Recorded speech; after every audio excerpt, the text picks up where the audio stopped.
Hello viewers, আসসালামু আলাইকুম। সবাই আশা করি ভালো আছেন। আজকের বিষয় হলো এমপ্লয়ি কন্ট্যাক্ট লিস্ট কীভাবে এক্সেলে আপনারা খুব সহজে একটি তৈরি করবেন। নির্দিষ্ট একটি ফিল্ড অথবা এমপ্লয়ি আইডি প্রেস করার সাথে সাথে কীভাবে এমপ্লয়ের সকল ডিটেলস খুব সহজে একটি জায়গায় চলে আসে, সেই প্রসেসটি আজকে আমি দেখিয়ে দেব। আমি সিফাত শাহরিয়ার খান, এটি আমার একটি ব্যক্তিগত ইউটিউব চ্যানেল। এই চ্যানেলটি যদি আপনাদের ভালো লেগে থাকে অবশ্যই সাবস্ক্রাইব করে রাখবেন। কন্টেন্টগুলো যদি ভালো লেগে থাকে থামস আপ এবং ভিডিওর পরবর্তী নোটিফিকেশনগুলো পাওয়ার জন্য বেল আইকনটি প্রেস করে রাখবেন। তো চলুন দেখে নেই কীভাবে এক্সেলে এমপ্লয়ি কন্ট্যাক্ট লিস্ট তৈরি করতে হয়।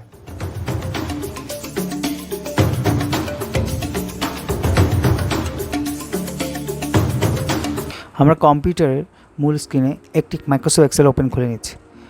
আমাদের অলরেডি একটি মাইক্রোসফট এক্সেলে একটি শিট তৈরি করা আছে এমপ্লয়ি কন্ট্যাক্ট লিস্টের। তো আপনারা চাইলে আপনাদের মতো করে বানিয়ে নিতে পারেন। তো এখানে যে এমপ্লয়ি কন্ট্যাক্ট লিস্টে আছে ID, name, designation, cell number, home phone, email address, blood group, date of birth, department, home address. আপনি চাইলে এখানে আরও ডাটা ইনপুট দিতে পারেন আপনার প্রয়োজন অনুযায়ী। তো নিচের যে লিস্টটি আছে সেটি এই হেডিং অনুযায়ী আমরা এখানে উপরে দেখুন হেডিংগুলো সেম রেখে আমরা একটি নিচে একটি ডেটা এন্ট্রি শিট তৈরি করেছি। এখানে আপনার প্রয়োজন অনুযায়ী যেমন C01 দেখুন তার নেম সিফাত, designation manager, sell number, home, details এখন ডাটা দেওয়া আছে। এখন ওপরে যে লিস্টটা আছে ওপরে কিন্তু তার হেডিংগুলোও সেম থাকবে এবং নিচে ডেটাগুলো আপনি এন্ট্রি দিবেন। নিচে আপনি চাইলে 1 থেকে 1000 জন এমপ্লয়ির লিস্ট তৈরি করতে পারেন এবং আপনার প্রয়োজন অনুযায়ী আপনি কলাম এবং রো বাড়িয়ে নেবেন। তো আমরা এখন যেটা চাচ্ছি আইডি যে C01 আছে এখানে যখন আমরা সিলেক্ট করব তখন আমরা চাচ্ছি এই C01-এর নেম, ডেজিগনেশন এবং সেল নাম্বার, হোম ফোন এই সকল ডিটেলস এই ফিল্ডগুলোতে নিচে যে ফিল্ডগুলোতে আছে এগুলো অটোমেটিক এক ক্লিকে চলে আসবে।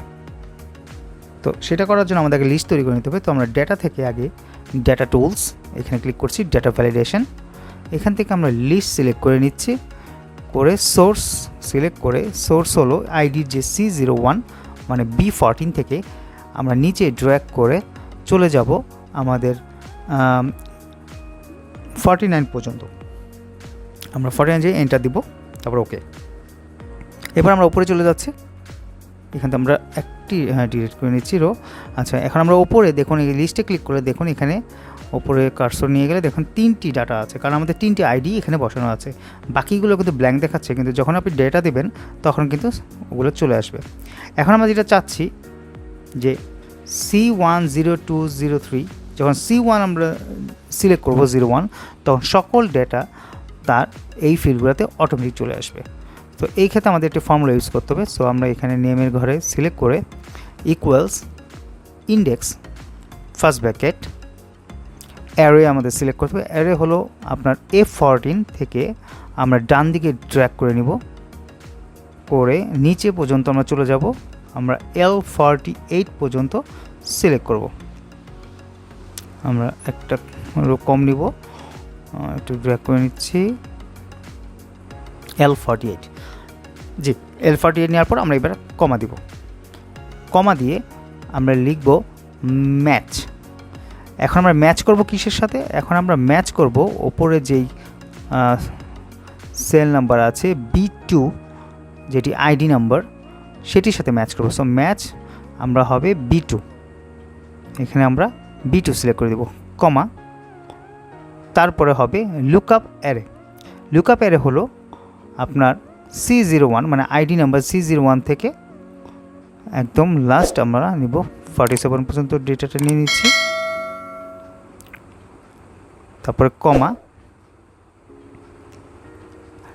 তারপর হবে 0 ব্র্যাকেট ক্লোজ, কমা, ম্যাচ। এবার আমরা ম্যাচ করব, সেটা হলো নেম, কারণ সবার নেম যখন আমরা কোড দিব তখন সিলেকশন হবে। সো আমরা নেম সিলেক্ট করে দিচ্ছি A3, এইখানে একটি ব্র্যাকেট হবে, ব্র্যাকেট দিয়ে নিচ্ছি। এবার এখানে আবার সিলেক্ট করছি A3, কমা, লুকআপ অ্যারে। এবার লুকআপ অ্যারে হবে আপনার ওপরে যে হেডিংগুলো ছিল সেটার সাথে ম্যাচ হবে। সো A13 থেকে আমাদের L13। সো আমি হাতে লিখে দিচ্ছি, এটা মুছে নিচ্ছি, মুছে মুছে নিলাম। এইবার লিখছি A13 থেকে হবে হচ্ছে L13 জি। এবার কমা, তারপরে 0, তারপর 2টি ব্র্যাকেট দিয়ে এন্টার দিব। এবার দেখুন ওপরে C0 আইডি অনুযায়ী সিফাত নেমটা চলে এসেছে, নিচের ডেটাগুলো কিন্তু আসেনি। এখন আমরা যে সিফাতের নাম আছে ওই কর্নারে ড্র্যাগ আমরা ধরে নিচে ড্র্যাগ করব। দেখুন নট অ্যাপ্লিকেবল আছে, কারণ কি আমরা যে ফর্মুলাটা দিয়েছি ওগুলো সবগুলো কিন্তু ওপেন। সো আমাদের এখানে যেটা করতে হবে, আমাদের যে A14 আছে এর আগে আমাদের $সাইন এবং এরপরে $সাইন দিতে হবে। এবার প্রতিটা সেল নাম্বারের আগে $সাইন দিতে হবে, যেগুলো আমরা লক করব। সো আমরা L $সাইন, L এর পরে $সাইন,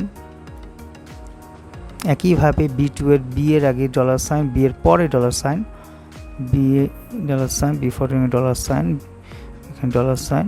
এইভাবে আমরা শুধুমাত্র আমরা A3-তে $সাইন দিব না, এই কারণে যে আমাদের ওইটা হলো ইন্ডিপেন্ডেন্ট সেল, ওটা সবার ক্ষেত্রে একই নাম।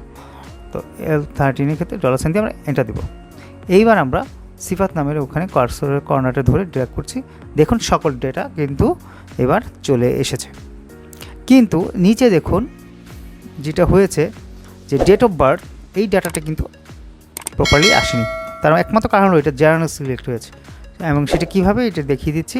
ওপরে যে হোম বাটন আছে, আমরা হোম বাটনে যে দেখুন যে জেনারেল, এখানে আমরা শর্ট ডেটটা সিলেক্ট করে দেব। সো আমরা শর্ট ডেটটা সিলেক্ট করে দিয়েছি এবং লেফট অ্যালাইনমেন্ট সিলেক্ট করে ঠিক করে নিলাম। এবার দেখুন C01-এর সকল ডেটা কিন্তু এক ক্লিকে চলে এসেছে। এভাবে C02 যখন আমি সিলেক্ট করব, দেখুন ফারহান, তার ডেজিগনেশন অ্যাসিস্ট্যান্ট ম্যানেজার এবং সেল নাম্বার, হোম ফোন সব কিছু কিন্তু সকল ডাটা তার নির্দিষ্ট সেলে অটোমেটিক চলে এসেছে। এইভাবে যখনই আবার আমরা C3 সিলেক্ট করব 03, তখন C03 যিনি থাকবেন তার সকল ডাটা কিন্তু চলে আসবে। যেহেতু এখানে কোনো ডাটা নেই, তো এখানে ব্ল্যাঙ্ক 0 শো করছে, যেহেতু আমরা এখানে কোনো ডেটা এন্ট্রি দিইনি। তো আমি আপনাদেরকে দেখাচ্ছি অ্যাজ এক্সাম্পল হিসেবে। যেমন C03 যেমন আমরা নাম লিখছি কামাল, ডেজিগনেশন দিয়ে দিচ্ছি অফিস ম্যানেজার। দেখুন এবার এন্টার দিচ্ছি। দেখুন ওপরে এবার কিন্তু দেখুন কামাল অফিস ম্যানেজার, তার নির্দিষ্ট সেলে সব ডাটা চলে এসেছে।